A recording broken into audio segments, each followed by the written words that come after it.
Red Más Internacional. Así les damos la bienvenida a Red Más Internacional. Empieza este segmento, este tiempo que dedicamos a hablar de lo que es noticia en el mundo. Y hoy hay que hablar, desafortunadamente, de un acto terrorista que volvió a sacudir el planeta. En la tarde de este martes, un hombre atropelló a varias personas en el Bajo Manhattan, en Nueva York. El hecho deja hasta el momento 8 muertos y 12 heridos. Vamos en vivo a Nueva York con nuestra corresponsal Laura Sepúlveda para que nos entregue más detalles. Laura, buenas noches.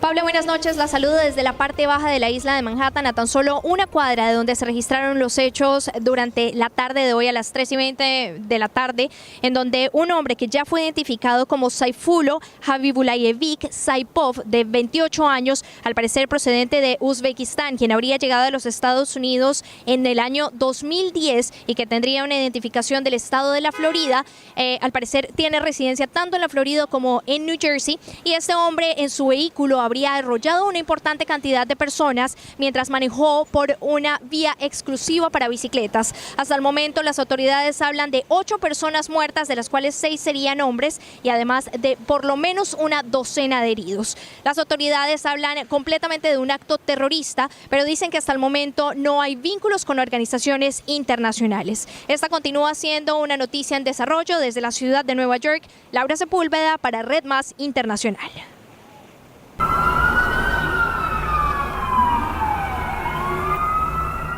Alrededor de las 15 horas local, un hombre a bordo de este vehículo irrumpió en la ciclovía de una calle cercana a un colegio comunitario y una secundaria, y ubicada a pocas cuadras del memorial del 11 de septiembre, para atropellar a decenas de personas que circulaban en el lugar.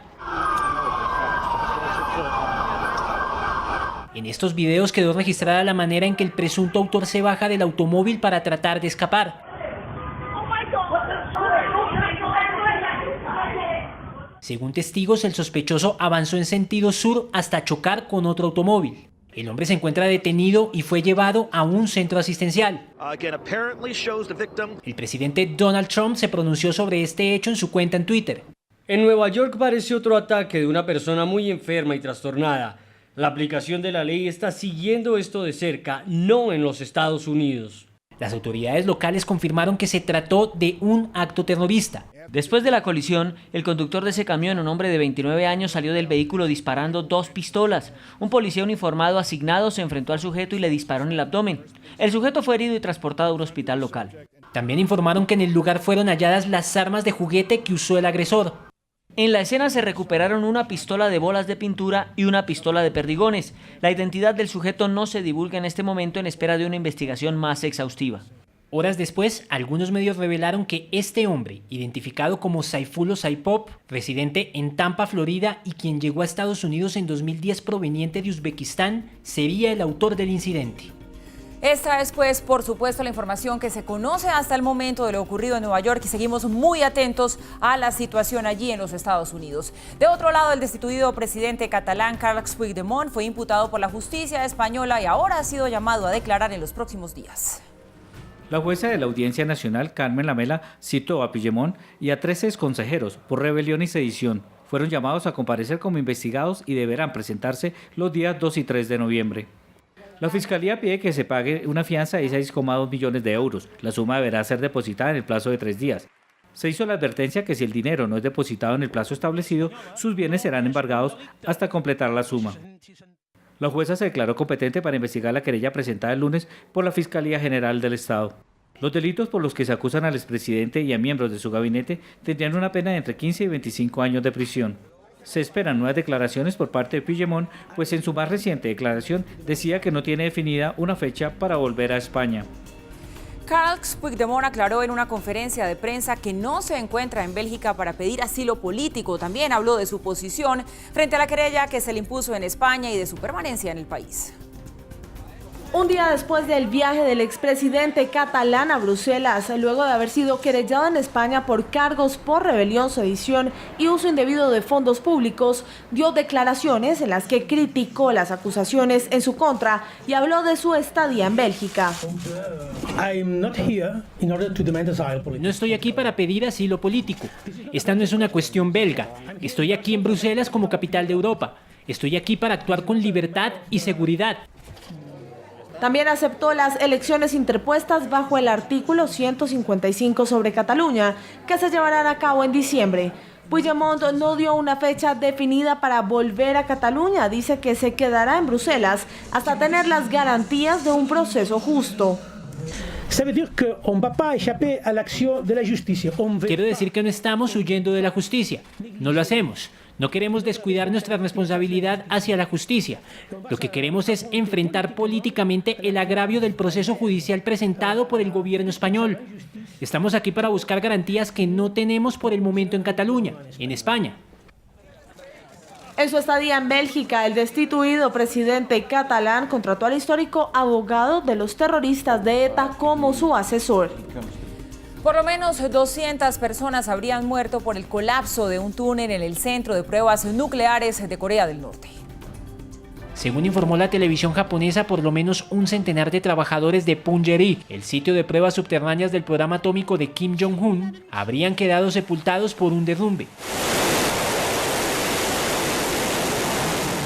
Mientras que otro contingente similar habría perecido en las tareas de rescate. El corredor subterráneo se habría derrumbado a principios de septiembre, pocos días después de que el régimen de Norcorea llevara a cabo su sexta y más potente prueba nuclear. Observadores internacionales afirmaron que dicho accidente provocó deslizamientos de tierra y debilitó la zona en donde se realizan las pruebas. Hasta la fecha han sido realizados 6 testeos norcoreanos debajo de la tierra y en el mismo lugar ubicado al noroeste del país. El incidente se dio a conocer un día después de que el jefe de la Organización del Tratado del Atlántico Norte, OTAN, calificara de amenaza global a Corea del Norte durante su visita a Japón. Para la OTAN es importante presionar a Corea del Norte para garantizar que todas las naciones implementen las sanciones para alcanzar una solución pacífica. A pocos días de que el presidente de Estados Unidos, Donald Trump, inicie su gira por Asia, la Casa Blanca confirmó que el mandatario no visitará la frontera entre las dos Coreas. Sin embargo, el jefe de Estado espera consolidar la presión internacional sobre Pyongyang y evitar que ese país logre un mayor desarrollo de sus armas nucleares. Bueno, hay que decir al respecto de esta noticia que es muy incierto conocer la realidad de lo que allí ocurrió justamente por lo cerrado del régimen. Entre tanto, China llevó a cabo un ejercicio de ataque aéreo cerca de la isla estadounidense de Guam, la misma que Corea del Norte tiene en la mira. Según informaron fuentes militares de Washington, aeronaves de la Fuerza Aérea de China volaron cerca de la isla controlada por Estados Unidos y realizaron una práctica de bombardeo. El informe fue dado a conocer en momentos de extrema tensión entre el gobierno de Donald Trump y el régimen en Pyongyang, que durante los meses anteriores amenazó con atacar la isla ubicada en el Océano Pacífico y cuya población es de 160.000 personas. Nos vamos a una pausa, termina aquí nuestro primer segmento informativo, pero ya regresamos en minutos con mucho más para contarles a ustedes de lo que es noticia en el planeta. Ya volvemos.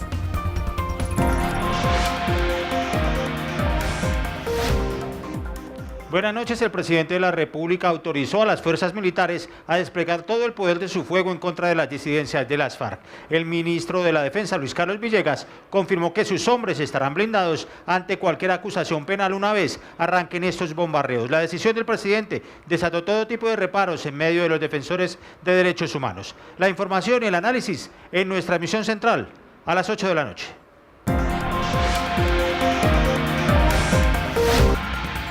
Estamos ya de regreso. La reforma luterana está de aniversario. El hecho que dividió a la fe cristiana cumple 500 años y fue celebrado en la ciudad alemana de Wittenberg, donde tuvo lugar.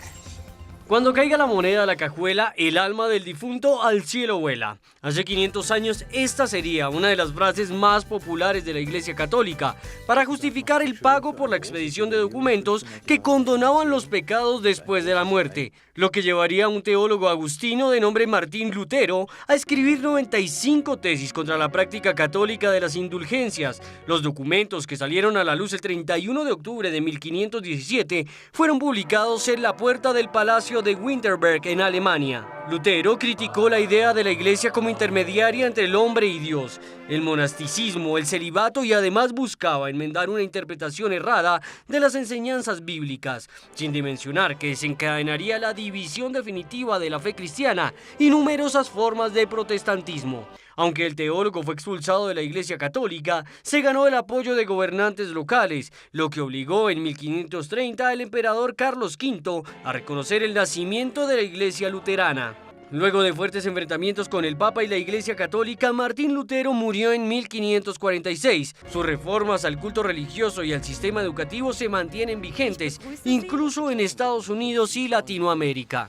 En el marco de los 500 años de la Reforma, la ciudad alemana de Wittenberg recibió a la canciller Angela Merkel para reflexionar sobre el hecho frente a la situación del mundo actual. Hoy estamos experimentando el hecho de que en todas las partes del mundo donde se acepta la libertad religiosa, hay consecuencias negativas generales para esas sociedades.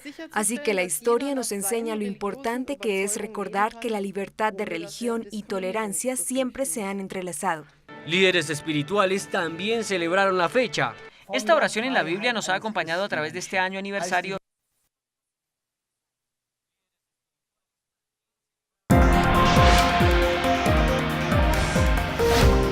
George Papadopoulos, asesor de Donald Trump, admitió reuniones con funcionarios rusos para obtener datos sucios y afectar a Hillary Clinton. En la Casa Blanca lo acusan de mentiroso. La declaración de culpabilidad de Papadopoulos fue revelada poco después de la acusación del ex jefe de campaña de Trump, Paul Manafort, y su socio Bill Gates por lavado de dinero y falsas declaraciones. El asesor de política exterior de la campaña de Donald Trump habría asistido a reuniones con una mujer a la que describió como sobrina del presidente Vladimir Putin y con el embajador ruso en Londres en marzo del año pasado. También reportó que un profesor ruso, del cual no se da nombre, le había ofrecido datos sucios sobre Clinton, en los que se incluían miles de correos electrónicos. Papadopoulos sostuvo varias reuniones con sus contactos rusos y presionó a uno de los principales encargados de la campaña de Trump para que éste se reuniera directamente con ellos.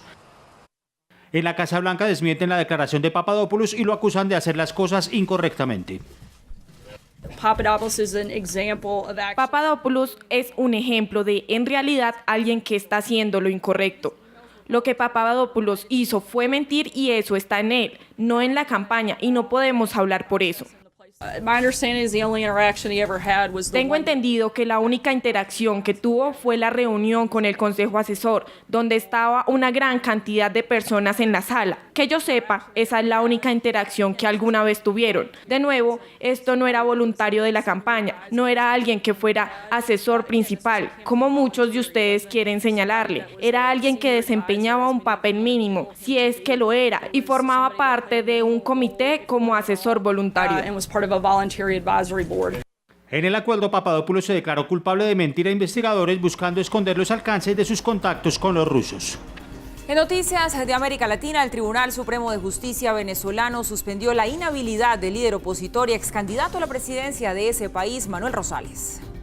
El Poder Judicial venezolano suspendió la inhabilitación que la Contraloría General de la República le impuso el 8 de agosto de 2014 al exgobernador de Zulia, Manuel Rosales, para ejercer cargos públicos. El Tribunal Supremo tomó esa decisión luego de que los abogados del excandidato a la presidencia de Venezuela solicitaran la anulación de la medida debido a que el líder opositor no fue notificado del procedimiento administrativo porque se encontraba en Perú en calidad de asilado político.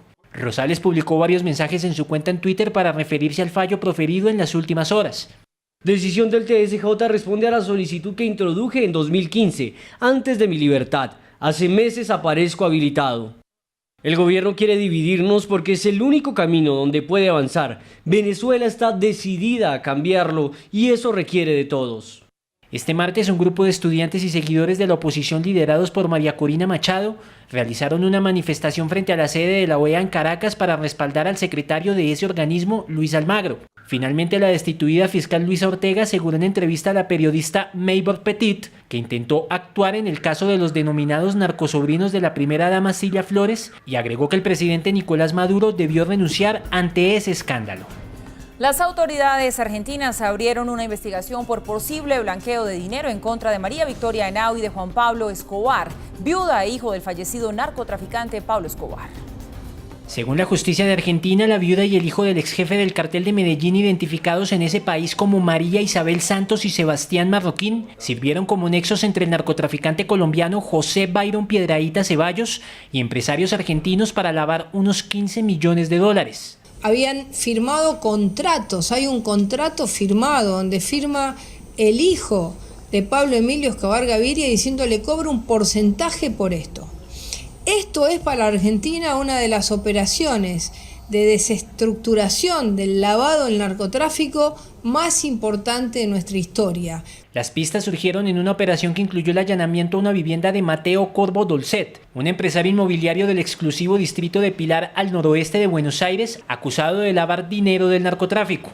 Los familiares de Escobar y Corvo Dolcet presuntamente cobraban un 4,5% del total del dinero ingresado en sus sociedades. El mensaje que estamos pasándole a la criminalidad es que si arriesgan tratando de legitimar productos del delito en este país, los van a perder, van a perder su libertad y van a perder su propiedad. La viuda y el hijo de Escobar residen desde hace 2 décadas en Argentina tras la muerte del líder del cartel de Medellín en 1993. Ambos han sostenido que nunca recibieron dinero de las operaciones de la poderosa organización criminal que fundó Escobar Gaviria.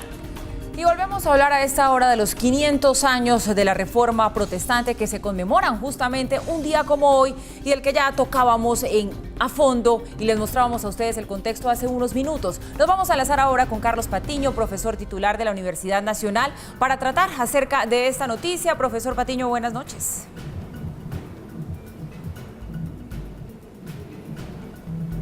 Hola Paula, buenas noches.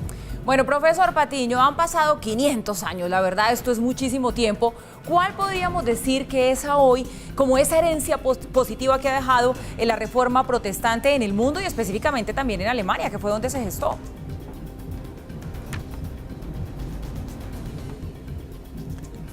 Bueno, Paula, hablar de, digamos, herencia positiva únicamente es bastante complejo. La reforma dejó una estela de cambios radicales en el mundo occidental. Quizás lo que podríamos denominar el cambio más importante es la creación o la construcción de lo que en general en filosofía política, en sociología solemos llamar el mundo de la modernidad. Es decir, la valoración de la libertad individual, la valoración de la aparición de un mundo laico y secular, la separación entre iglesia y Estado de forma mucho más que si bien venía en una disputa teológica entre monarcas, emperadores y papas, es mucho más contundente a partir de la aparición de Lutero, y en ese sentido se produce la creación de esto que llamamos el proyecto político de la modernidad, que además va a tener un punto muy importante en el siglo XVIII con la filosofía de la Ilustración.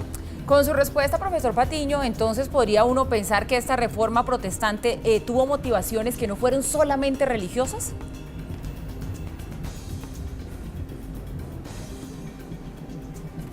A ver, tuvo motivaciones religiosas y básicamente religiosas desde la perspectiva de Lutero. Lo que Lutero hace exactamente hoy, hace 500 años y unas 10 horas, que es el 31 de octubre de 1517, cuando Lutero clava las 95 tesis teológico-políticas en la Universidad de Wittenberg, en la iglesia de la Universidad de Wittenberg. Lo que sucede es que Lutero hace una interpretación teológico-política de la iglesia, clava 95 tesis teológico-políticas que fueron aprovechadas profundamente por los emergentes príncipes alemanes de las ciudades de la Liga Comercial, lo que se suele conocer como la Hansa, que además ven en Lutero un puntal importantísimo para profundizar la separación entre la Iglesia y el Estado.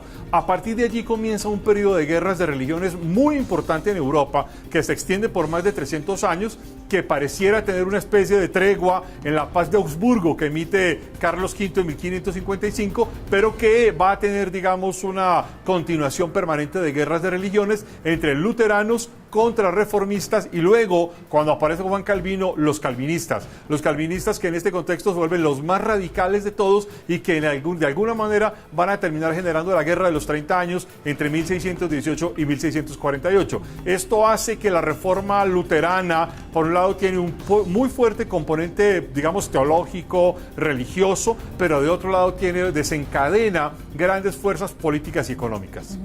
Profesor Patiño, en su momento, como ya usted lo relataba, pues esta reforma protestante significó una división bastante grande a nivel del catolicismo. 500 años después, a hoy, ¿qué está pasando entre católicos y protestantes? ¿Se podrían ver como aliados? ¿Cuál ha sido el papel un poco ahí del Papa Francisco en lo que está pasando hoy?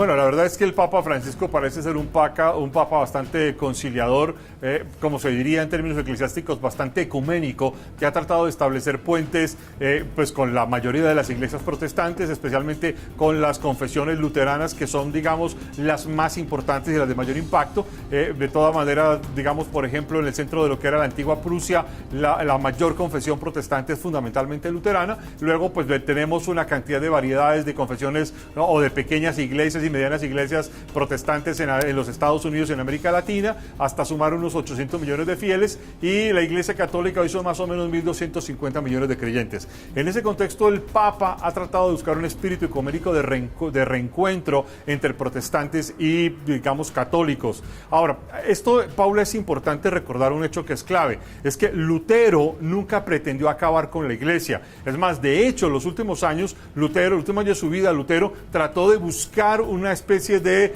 reconciliación entre la rama reformista de la cristiandad occidental y la rama contrarreformista de la cristiandad occidental.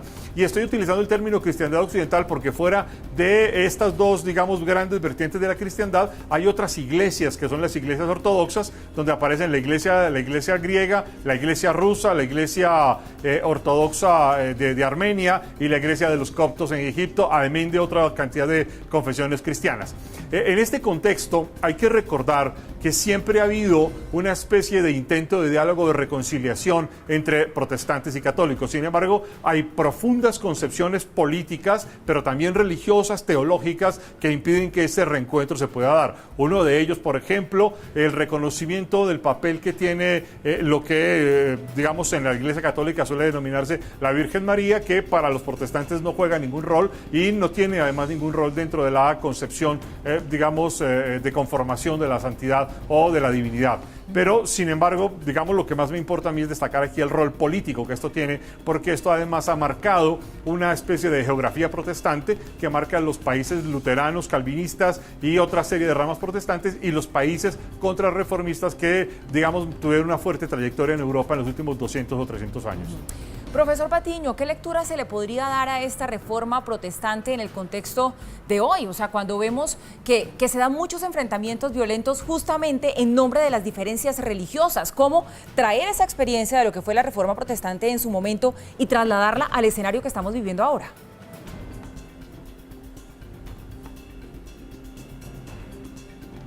Hay dos aspectos, dos partes de la pregunta que quisiera responder de la siguiente forma.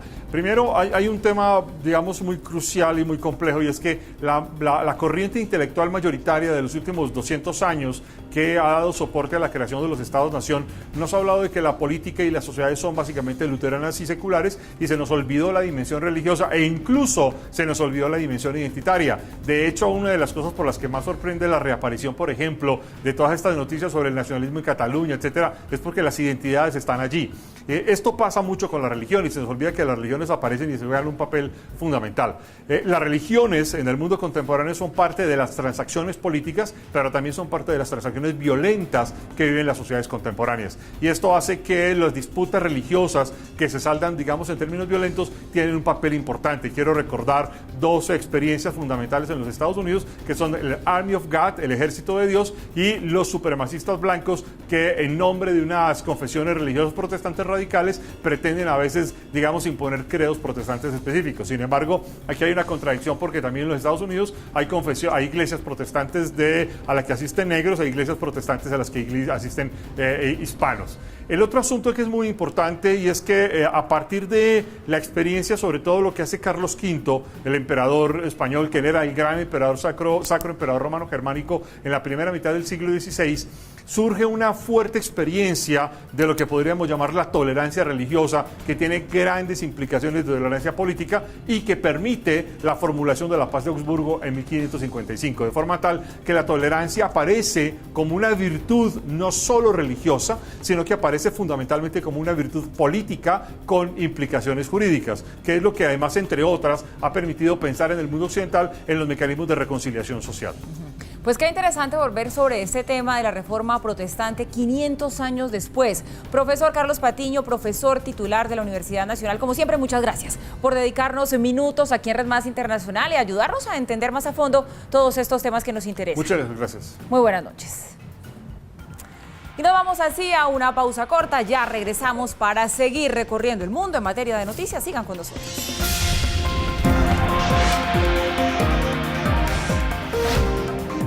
Buenas noches, una noticia histórica para Bogotá. La plenaria del Consejo de Bogotá aprobó con 26 votos a favor y 9 en contra las vigencias futuras para la primera línea del metro de Bogotá. Estos recursos llegan a los 6,086 billones de pesos, que es el 30% de los recursos que se necesitan para hacer la primera línea del metro de Bogotá. El 70% de la financiación correrá por cuenta del gobierno nacional. Más detalles de esta importante noticia para la movilidad de Bogotá en la emisión central de Red Más Noticias a las 8 de la noche.